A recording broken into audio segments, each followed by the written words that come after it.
Skip him.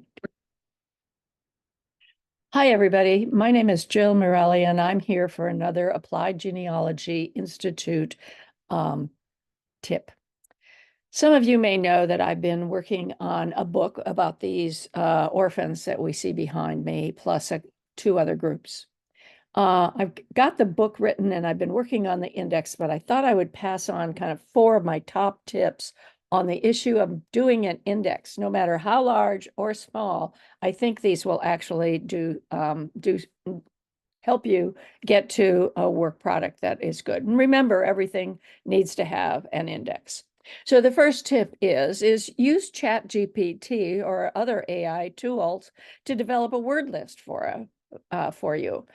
Remind ChatGPT that he's an expert indexer, that he's genealogist, and that names are important, and you may want to have names with the surname first, so you're going to give him some rules, and he's going to sort of follow them. There were some hallucinations in my word list, but generally speaking, he did a really good job.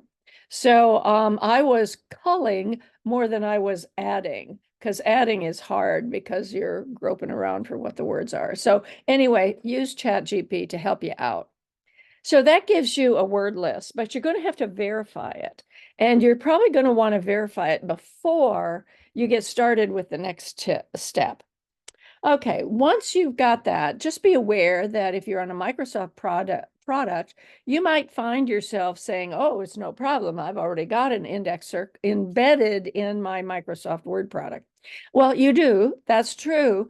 And so I want to point out to you the third tip, actually. And the third tip is that if you have a lot of names, genealogists have a lot of names. If you have a lot of names, it might be difficult. So for example, Fred and Sally Smith. Sally Smith will get caught by ChatGPT, but Fred won't, because it's just sitting there. It's not connected with his surname. So the problem is, as you go along, you're going to be finding on the word list the Sally Smiths, but not the Fred Smiths. The other thing is how are you going to handle name changes where the woman gets married and changes the name? I will tell you that these guys here, I think in particular, this guy right here, he changed his name 4 times. So how am I going to handle that? I decided to go ahead and have a primary name and then all the other aliases referred to that one.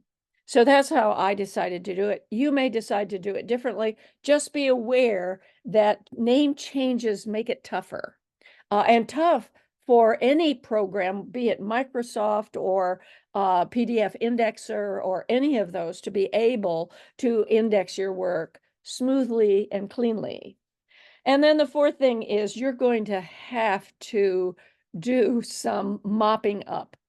And that means basically as you're going through and you are identifying the page numbers for each one of those, use the find feature on your computer. It's a lifesaver.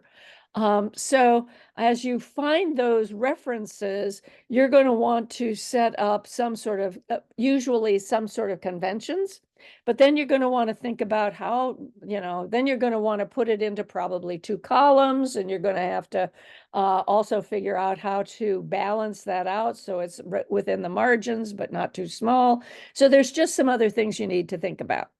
So anyway, I hope that helps you with your next index. Don't forget, you always need to have an index. And yes, even Elizabeth Shown Mills confessed to me that she did EE4 on her own.